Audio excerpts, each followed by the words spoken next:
In the final chapter of the Bible, in the last verses of the entire Christian canon, the risen Christ makes a declaration.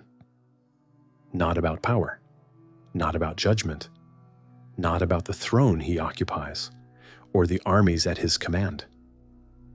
He makes a declaration about what he is. He does not call himself the Son.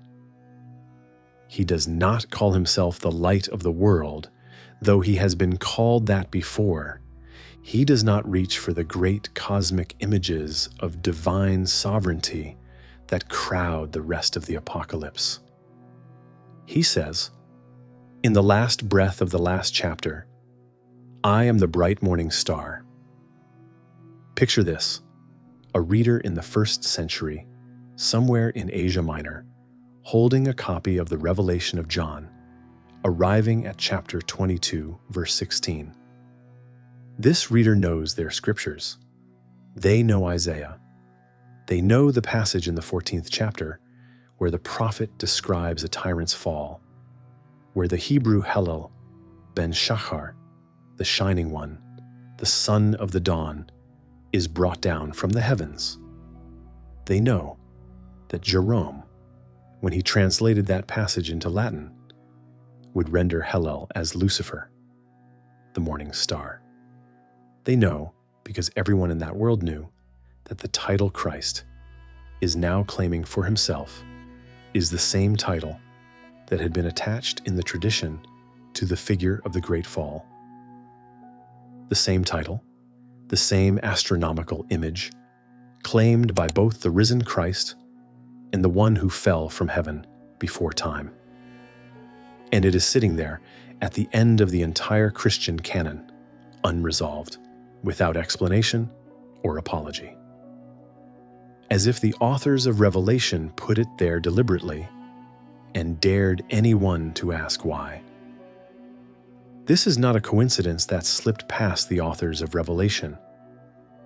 It is one of the most persistently unresolved tensions in the entire biblical canon.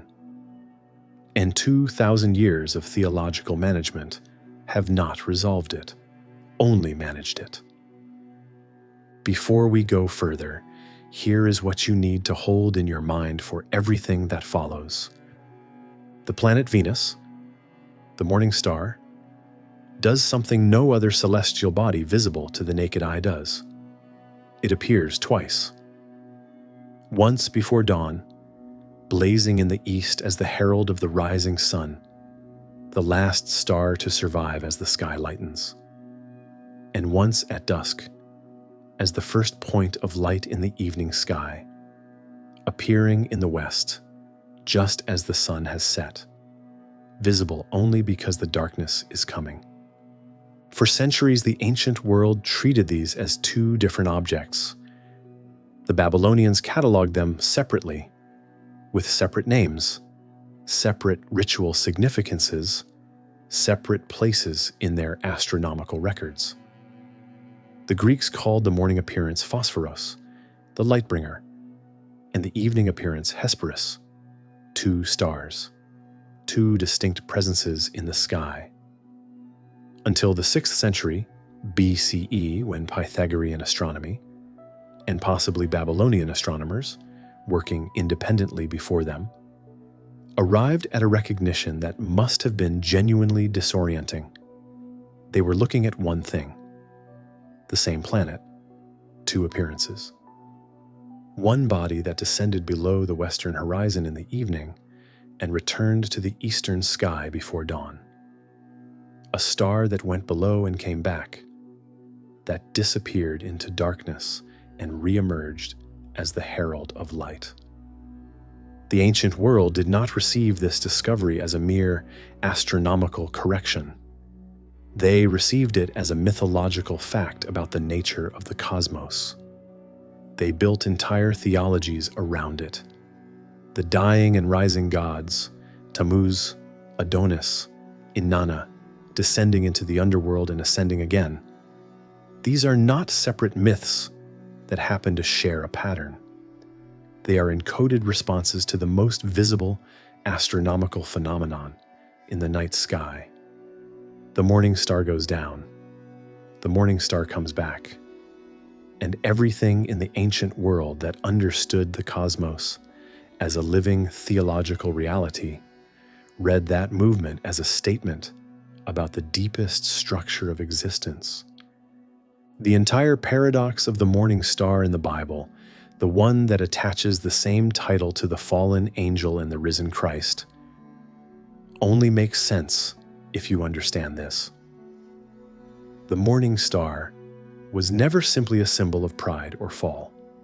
It was always a symbol of descent and return.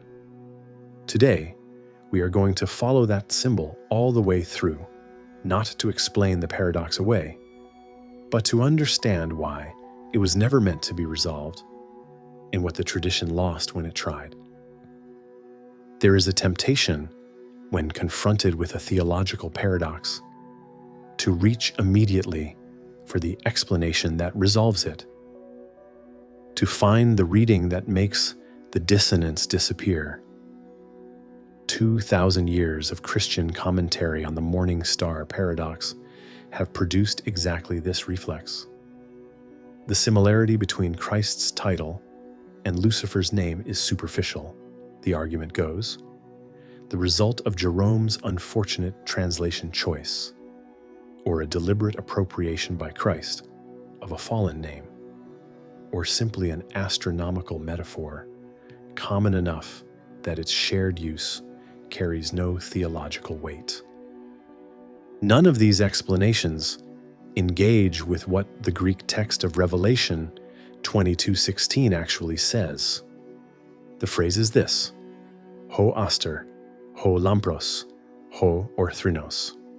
3 articles, 3 nouns, 3 adjectives stacked with a precision that a first-century Greek reader would have felt immediately.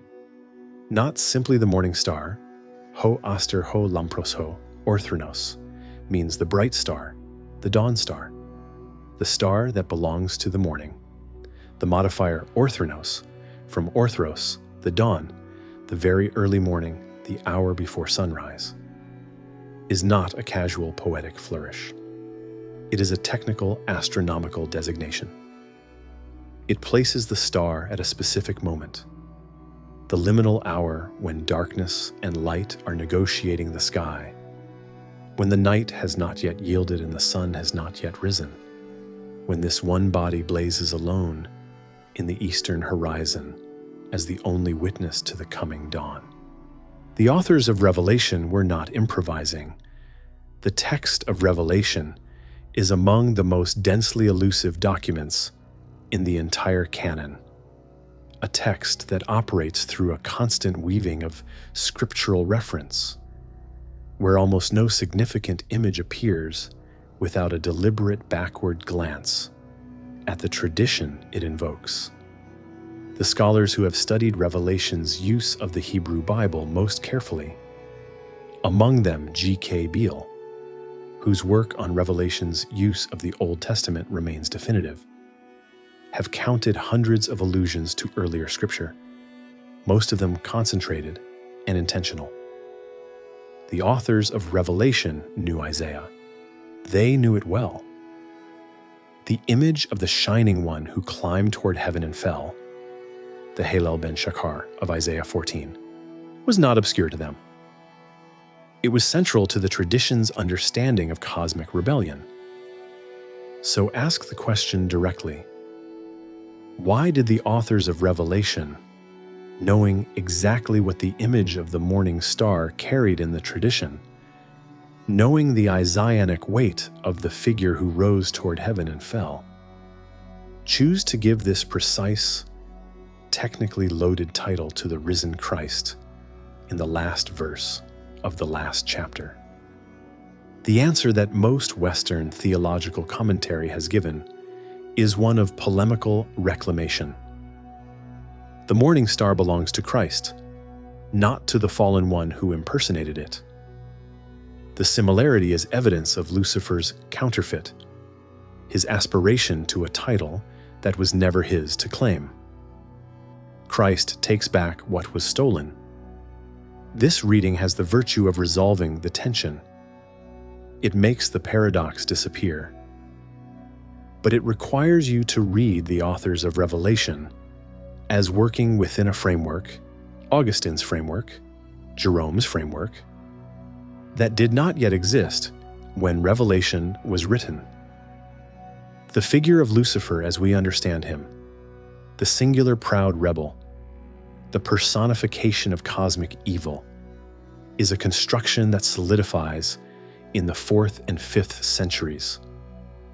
The authors of Revelation were writing in the late 1st century, at a moment when the tradition was far more fluid, when the figures of Isaiah 14 and Ezekiel 28 had not yet been welded into a single personality, when the Enochic watchers still circulated as a competing theological framework for understanding celestial rebellion.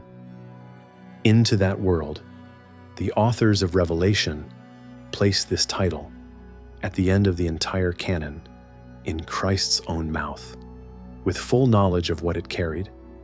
The question is not whether the authors knew what they were doing. The question is what they were doing when they knew. What they were doing, the text suggests, is something more radical than reclamation. They were not saying, Christ takes back the name Lucifer stole. They were saying something about the nature of the morning star itself, that the title belongs to the pattern, not to any single occupant of it, that the star which heralds the dawn after descent is always structurally the same kind of figure, whether the descent is a fall from pride or a descent through incarnation and death, that the morning star is not a name for the winner and a stolen name for the loser. It is a name for the movement, down into darkness and back. This is the provocation sitting in the Greek of Revelation 22:16. Ho aster, ho lampros, ho orthrinos, the bright dawn star, the one that blazes before the light comes. The tradition tried for 2,000 years to assign it permanently to one side of the cosmic ledger. The text will not stay there. To understand why the morning star was available to carry this weight, you need to understand what the planet Venus actually does, not as a modern observer with access to orbital mechanics, but as an ancient observer whose entire cosmological framework was built on what the sky appeared to be doing and what that appearance meant. Begin with the bare astronomical reality. Venus orbits the Sun inside Earth's orbit. This means, as seen from Earth, Venus is never far from the Sun in the sky. It rises and sets within a few hours of the Sun, appearing either in the pre-dawn eastern sky or the post-sunset western sky. It never appears at midnight. It never rises in the middle of the night the way Mars or Jupiter do. Its appearances are bounded by the Sun's position, constrained to the transitional hours, the twilight before dawn and the twilight after sunset. This confinement to the threshold hours is not a minor observational detail. For ancient astronomers who did not know what an inner planet was, who had no model of the solar system to explain why this brilliant body behaved so differently from the other planets, Venus's behavior was one of the most mysterious phenomena in the sky. Other planets could appear anywhere along the ecliptic at any hour of the night. Venus appeared only at the edges of day, only in the liminal hours, only at the boundary between darkness and light. And it disappeared. Regularly and dramatically, Venus undergoes inferior conjunction, the moment when it passes between the Earth and the Sun, and vanishes from the sky entirely, sometimes for days, sometimes for over a week. For an observer who does not know what is happening, the most brilliant object in the night sky has simply gone. It is no longer in the eastern sky before dawn. It is no longer in the western sky after sunset. And then it returns on the opposite side of the sun, appearing now in the western sky where before it was in the east, or vice versa. The star has changed position. It has, from the perspective of the observer, gone below the horizon, undergone some invisible journey, and come back. The mythological elaborations of this movement are not primitive attempts to explain what science had not yet clarified. They are sophisticated symbolic responses to an astronomical reality that the ancient world understood as theologically significant, as evidence that the cosmos operated through cycles of departure and return, descent and ascension, that the deepest structure of reality was not linear, but cyclical, that things went down so that they could come back. The Babylonian mythology of Inanna, the great goddess of love and war, encodes the Venus cycle with remarkable precision. In the Descent of Inanna, the oldest written version of which dates to the 3rd millennium BCE, the goddess descends through 7 gates into the underworld, removing a garment or ornament at each gate until she arrives stripped of everything. She dies there. The upper world, deprived of her presence, falls into sterility. Nothing grows, nothing reproduces. Everything pauses at the threshold of death. Then Inanna is restored and ascends, reclaiming her garments at each gate, returning to the world of the living. The Venus cycle is embedded in the structure of this myth with an accuracy that suggests the myth was composed to map the planet's behavior. The descent mirrors Venus's inferior conjunction. The restoration mirrors its reappearance. The goddess who governs love and life descends into death and returns. The planet that embodies her disappears and comes back blazing.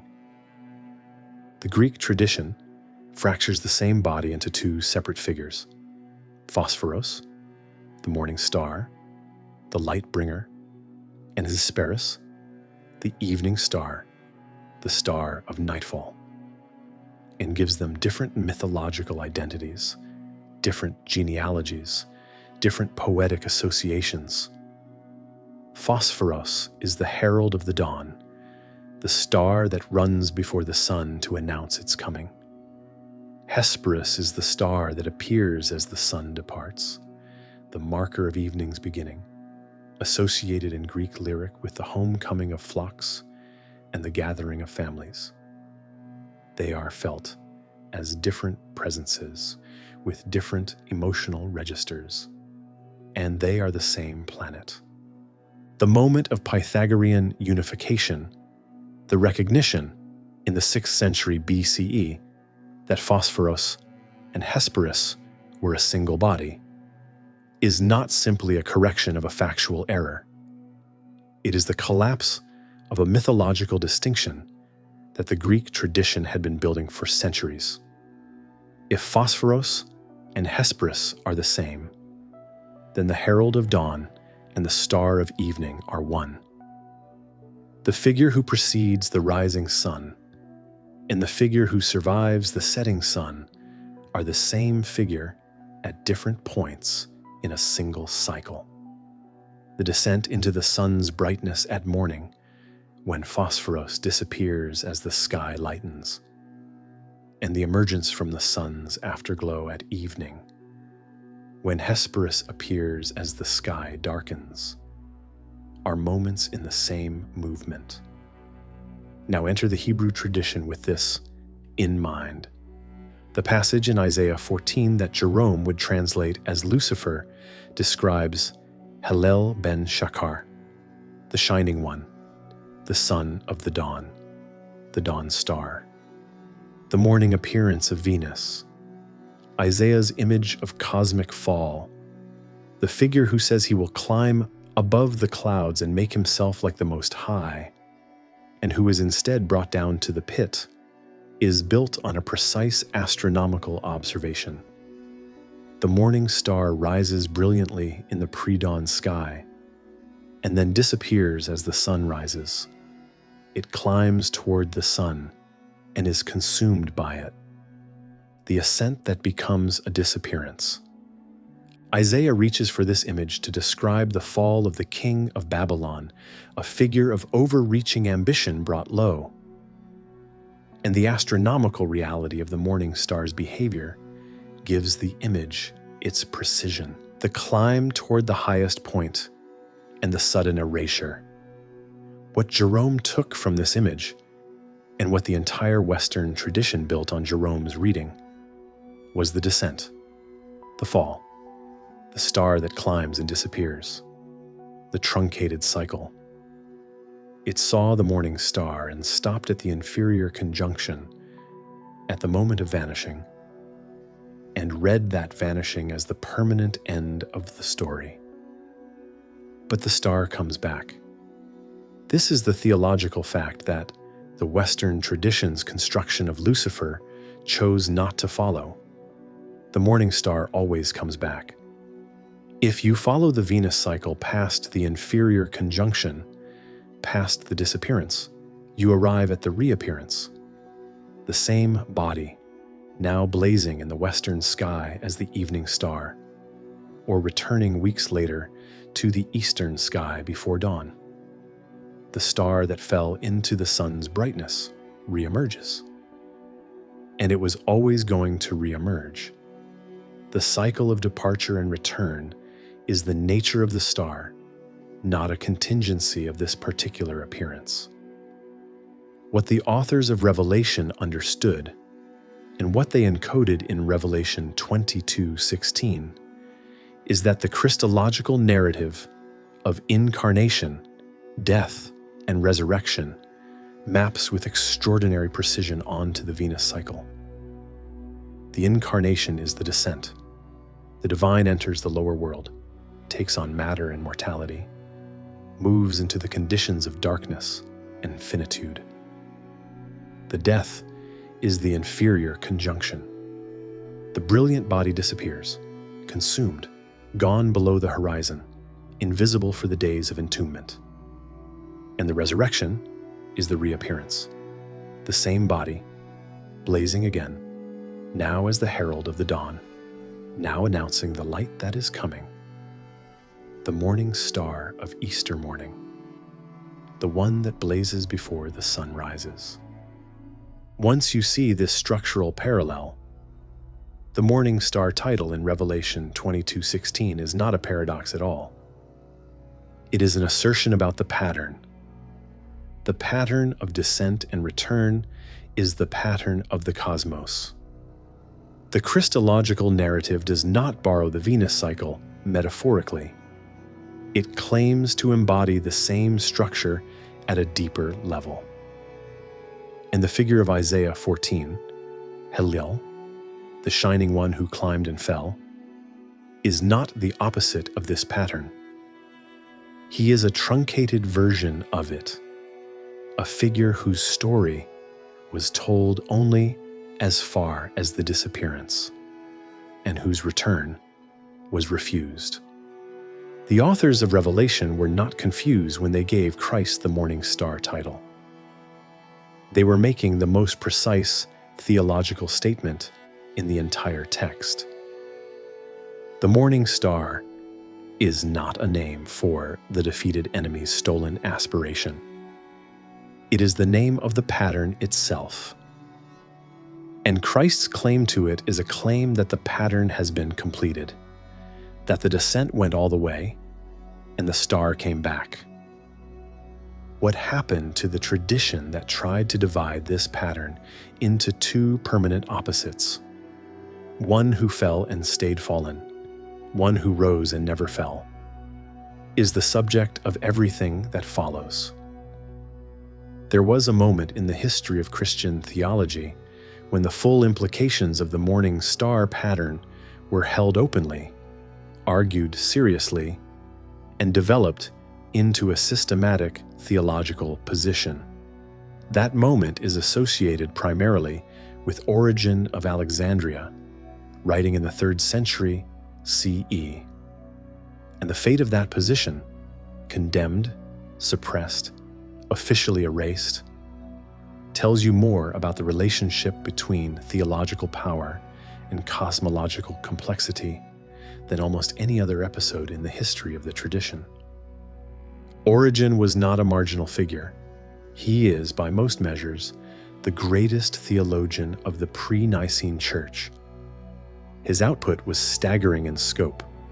Biblical commentaries spanning almost the entire canon, homilies, apologetics, systematic theology in the form of his Peri-Archon on first principles, and a level of philosophical rigor that shaped every major theologian who came after him, including those who eventually condemned his conclusions.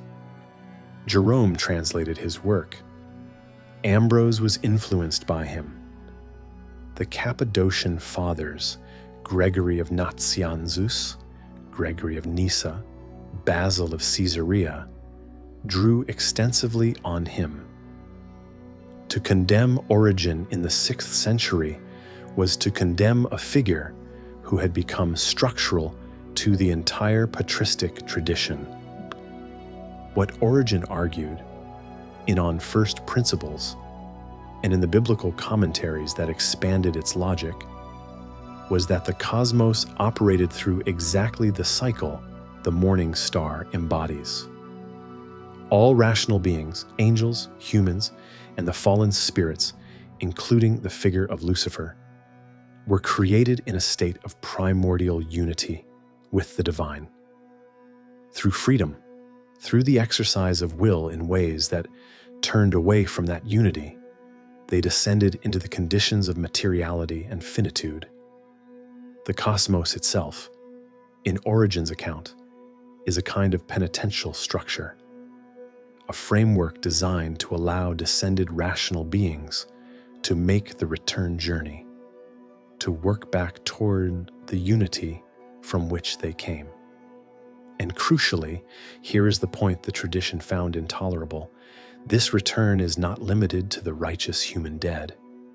It is universal. Every rational being, having descended, will eventually return. The doctrine is called Apokatastasis, the restoration of all things. Origen drew this from Colossians 1:20, that God was pleased to reconcile to himself all things, whether on earth or in heaven. From 1 Corinthians 15:28, that God will be all in all. From Acts 3:21, the Apokatastasis, Panton, the restoration of all things, of which the Hebrew prophets spoke. He built a systematic theological argument from these texts for a cosmos in which the ultimate trajectory was return, not division, in which the end state was not a permanent separation of the saved from the damned, but a universal homecoming. This meant necessarily that even Lucifer would return. Gregory of Nyssa, one of the great architects of Nicene orthodoxy, held similar views. His On the Soul and the Resurrection and his great Catechism present a vision of universal restoration in which evil, understood as privation, as the absence of the good, is ultimately overcome, not by force, but by exhaustion, by the working out of its own logic, until nothing remains but the good that underlies it. Gregory's eschatology is not universalist in the sense of sentimentality about sin. It is universalist in the sense of taking seriously the claim that God is the ground of all being, and that a ground of being cannot be permanently divided against itself. The doctrine was condemned at the Second Council of Constantinople in 553 CE. The council issued 15 anathemas specifically against Origen's positions. The first anathema reads, in its condemnation. If anyone says that the punishment of demons and impious men is temporary, and that it will have an end at some time, let him be anathema. Ask the question directly. Why? The official answer is theological. Origen misread Scripture. Universal restoration is incompatible with the plain meaning of passages describing eternal punishment. The freedom of rational beings, if genuine, must include the possibility of permanent rejection. God's justice requires that sin have permanent consequences. These arguments have weight. They are not simply rationalizations, but they do not fully account for the ferocity of the condemnation, the comprehensiveness of the anathemas, or the institutional urgency that drove the council to act against a man who had been dead for over 300 years. Origen was condemned at the height of the Byzantine Imperial Church, at a moment when the theological architecture of Christendom required clarity about its cosmic enemies. A church that taught universal restoration, including the eventual restoration of Lucifer, could not sustain the same institutional relationship to the idea of a permanent cosmic adversary, a figure whose opposition to the divine was absolute and eternal. The architecture of crusade, of inquisition, of the just war against the forces of evil rested on the premise that the opposition was real, permanent, and without prospect of resolution. Apokatastasis was not condemned because it was wrong about Scripture. It was condemned because it was incompatible with a church that needed a permanent devil. What was lost in the condemnation is exactly what the morning star pattern would have preserved: the theological possibility that descent and fall are not the same thing, that the star that goes below the horizon is not destroyed, that the cycle of departure and return operates at the level of the cosmos itself. Origen's universe moved in the shape of the Venus cycle, outward from the divine, through the darkness of materiality and finitude, and back. The tradition that condemned him chose instead a universe that cut the cycle in half. The fall was permanent. The return was available only to the saved. And the star that had gone below the horizon at the moment of pride was declared to have gone there forever. The morning star was divided, and the authors of Revelation had known, 2 centuries before the condemnation, that the division was a falsification. The condemnation of Origen at Constantinople II was a Western event with Eastern complications. The council was convened under Justinian I, who was deeply invested in the condemnation of Origenism for complex political and theological reasons that had as much to do with the politics of monastic communities in Palestine as with the abstract logic of eschatology. And the Eastern tradition, despite the council's authority, preserved something of what the condemnation was designed to destroy. To understand the divergence, you need to understand a difference in theological method that runs deeper than any single doctrinal dispute. Western theology, from Tertullian through Augustine through the scholastics, developed a characteristic preference for categorical resolution. The heresy is named. The boundary is drawn. The anathema is issued. The ambiguity is resolved. And the resolution is treated as authoritative.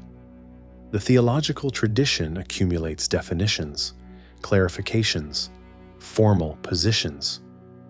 It builds a doctrinal architecture that is supposed to leave no room for the kinds of questions that Origen asked.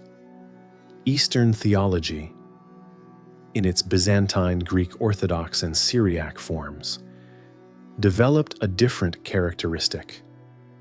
It is apophatic by temperament, the tradition of negative theology, the insistence that God exceeds every positive description. The theological language approaches its object by naming what cannot be said about it as much as what can. This is not mysticism in the pejorative sense of vagueness. It is a rigorous epistemological humility about the limits of human theological language when applied to divine reality. And it produces a different relationship to paradox. Where Western theology resolves the paradox and issues a definition, Eastern theology tends to hold the paradox, to treat the unresolvable tension as itself theologically significant, as pointing toward a reality that exceeds the categories available to resolve it. This difference in method produced, over the centuries, a markedly different relationship to the morning star question. Maximus the Confessor, writing in the 7th century, just decades after the condemnation of Origen, did not simply endorse Apokatastasis. He was too careful a theologian to do that, but he developed a cosmological vision that preserved the deep structure of Origen's intuition without the specific claims that had been condemned. For Maximus, the incarnation of Christ was not simply a rescue operation, God descending to redeem fallen humanity. It was the completion of the cosmos. The descent of the divine into matter, into finitude, into the conditions of death, was the necessary movement through which creation was brought to its fulfillment. The Christological pattern, descent, death, return, was not a response to the fall. It was the shape of creation itself. The cosmos was made to undergo this movement. The fall disrupted the timing and the conditions under which it occurred, but not the movement itself.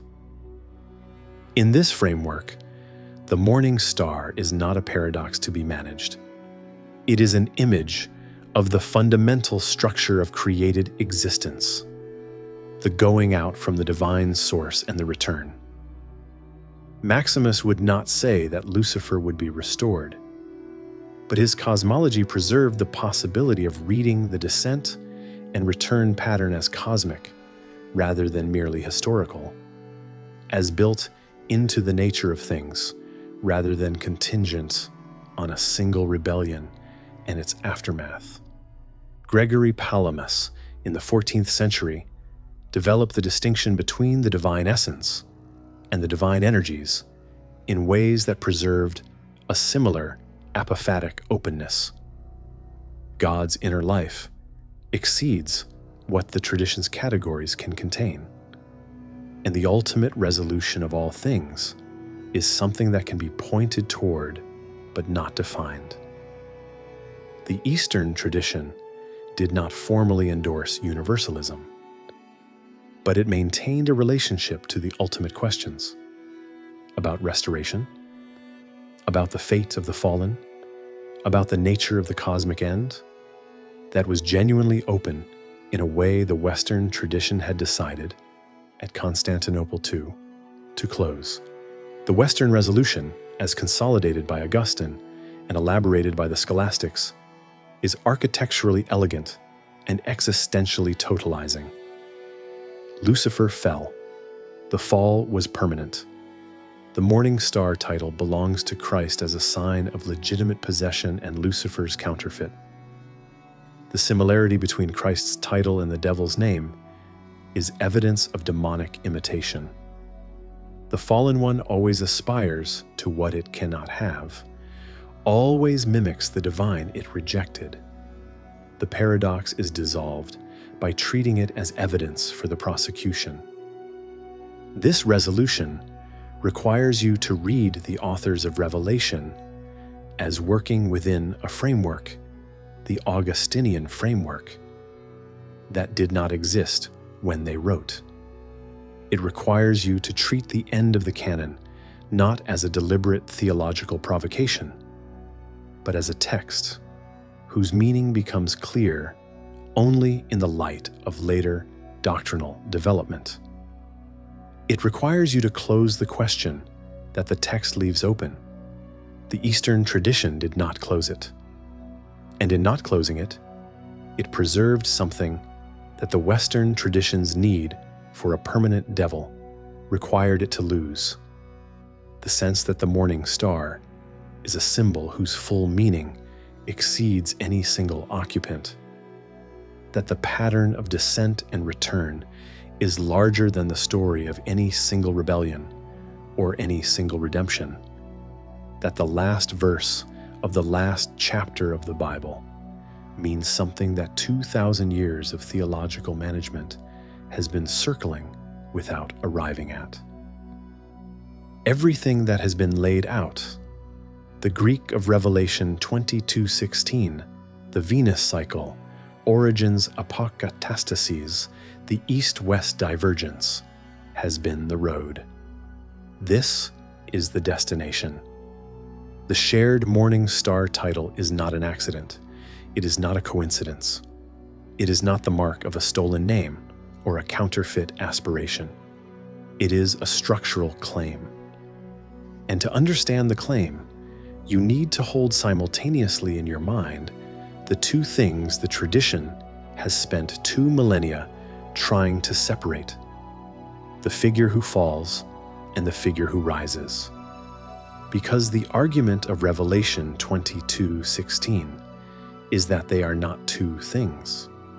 They are moments in the same pattern. The Venus cycle is the key, and it has been the key from the beginning. The morning star descends. Not metaphorically, astronomically, demonstrably, visibly. Every observer in the ancient world who tracked the sky knew that the blazing herald of dawn would, after some weeks, begin to rise later and later in the pre-dawn sky, until it rose so close to sunrise that it was swallowed by the light. It would disappear into the sun. And then, and this is the part the tradition of Jerome and Augustine chose not to follow, it would reappear on the other side of the sun, in the western sky after sunset, transformed into the evening star. And eventually it would make its way back to the eastern sky before dawn, and blaze again as the morning star, the herald of the rising sun, the star of the dawn. The movement is this: the morning star descends, disappears, and returns as the herald of a new day. Always, without exception. The descent is not a defeat. The disappearance is not a death in the permanent sense. It is a transit, a passage through the zone of invisibility, through the inferior conjunction, through the region that the observer cannot see, and back. The star that goes down is the star that comes back. Now hold this next to the Christological narrative. The incarnation is a descent, not metaphorically. Theologically, the tradition insisted on the reality of the downward movement. The divine enters the conditions of finitude, of materiality, of mortality. It takes on the limitations of created existence. It goes below. The kenosis, the self-emptying, that Paul describes in Philippians 2, is the theological name for the inferior conjunction, the moment of disappearance into the conditions of the lower world, the stripping away of the visible glory, the entry into the zone of invisibility. The death is the inferior conjunction itself, 3 days in the tomb, the period of disappearance, the body in the earth, the star below the horizon, the period that no observer can see. The resurrection is the reappearance, the same body, transformed but the same, blazing on the other side. And what is the resurrection morning star? In the garden, in the early morning, in the pre-dawn hours, before the sun has risen, that is when Mary Magdalene goes to the tomb. That is when the first witnesses arrive. The resurrection is discovered in the hour of the morning star, in the orthrinos hour, in the exact time of day that the Greek of Revelation 22:16 designates. The risen Christ claims the title of the dawn star in a text whose final vision returns, over and over, to the image of the morning, the dawn that is coming, the light that is breaking, the sun that is rising after the darkness of the night. The authors of Revelation were not confused. They were precise. They were saying, the structure of the cosmos is descent and return. The pattern that the Venus cycle embodies is the pattern that the Christological narrative completes. The morning star is the name of the figure who embodies that pattern, not of any particular occupant of the role, not of the victorious Christ and the defeated Lucifer as permanent opposites, but of the movement itself, down into darkness, back as the herald of the dawn. And now the figure of Isaiah 14 comes into view differently.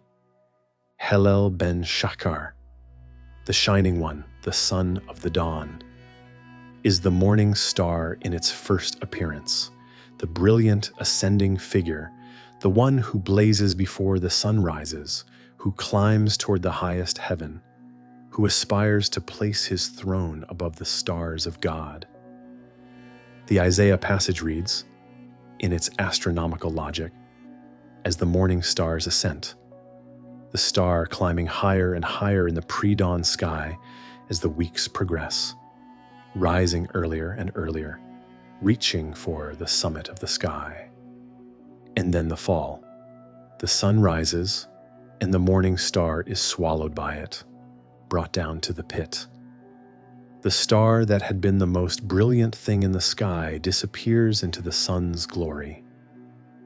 Jerome read this as the story of a permanent fall.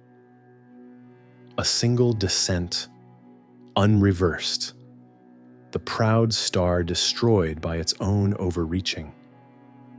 But the Venus cycle does not end at inferior conjunction. The star goes below the horizon, and it comes back. The question that the Western tradition refused to ask, that Origen asked, and was condemned for asking, is whether the full pattern applies to the figure of Isaiah 14, whether the descent was the whole story, whether the shining one who was brought down to the pit might, in the logic of the same astronomical pattern, re-emerge on the other side. The authors of Revelation did not answer this question directly. They did something more dangerous. They put the full title, Ho Aster, Ho Lampros, Ho Orthrinos, in the mouth of the risen Christ, in the last verse of the last chapter, without explanation, without resolution, without the doctrinal apparatus that Augustine would later provide to manage the discomfort. They left the paradox visible. They made the shared title an open claim. And they trusted, or perhaps simply knew, that the pattern would speak for itself. The morning star title in Revelation 22:16 is a claim that the pattern of descent and return is embodied in the risen Christ. Not that Christ appropriates a fallen name and claims it for himself. Not that the similarity is a polemic against Lucifer's pretension, but that the title names something real about the structure of the cosmos, that the descent went all the way, that the star disappeared below the horizon, that the 3 days in the tomb were the inferior conjunction, and that what blazes in Revelation 22:16 is the star that came back. Jerome's Lucifer is a truncation. He is the morning star, as seen only in the first movement, the ascent and the fall into the sun, the disappearance read as permanent. He is the Venus cycle, stopped at inferior conjunction, the story told only as far as the darkness, and not followed through to the return. The tradition built on this truncation is internally consistent. It has its own architectural integrity. But it requires the suppression of the full pattern, the condemnation of anyone who asks about the rest of the cycle, the management of the question that the last verse of the last chapter of the Bible will not stop asking. What the morning star pattern reveals, when you follow it all the way through, is that the Western tradition's construction of a permanent cosmic adversary required a selective reading of the astronomical pattern. The morning star always comes back. The ancient world knew this. The authors of Revelation knew this. And somewhere in the 4th and 5th centuries, the tradition settled on a reading in which this particular celestial fact did not apply to the figure it had built out of Jerome's translation of a Hebrew metaphor. The cost of that decision is the paradox that sits at the end of the canon, unresolved. The same title, the same astronomical image, claimed by both. The authors of Revelation put it there and left it there. And in the end, the question it asks is simpler than all the theology that has been deployed to manage it. What happens to the morning star after it disappears into the sun? It comes back. The planet Venus is above the eastern horizon right now, in the hours before dawn, blazing at a magnitude that makes every other star in the sky look dim beside it. It has been doing this for billions of years. It will be doing it long after the last copy of Jerome's Vulgate has turned to dust. It descends. It returns. It carries no theology. It does not know it was named Lucifer in the 4th century or morning star in the 1st. It simply performs the cycle, as it always has. The last verse of the book of Revelation was written sometime in the final decade of the 1st century CE. The author, John of Patmos, or whoever placed these final words in the mouth of the risen Christ, chose as the closing image of the entire Christian canon not the throne, not the Lamb, not the holy city descending from heaven, not the river of life, or the tree that heals the nations. He chose a star, the bright dawn star, the star that belongs to the threshold hour, to the edge between darkness and light, to the moment before the sun rises.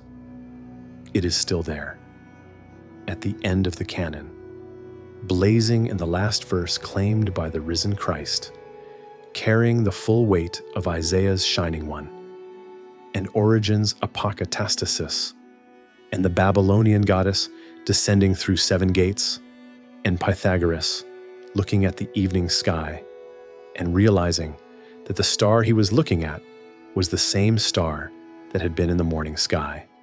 All of it still there, unresolved.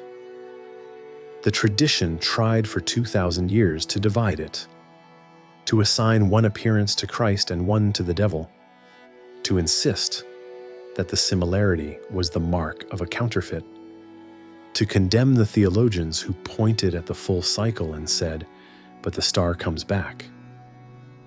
The condemnations held for a while. They always hold for a while. The last chapter of the Bible disagrees with them, quietly.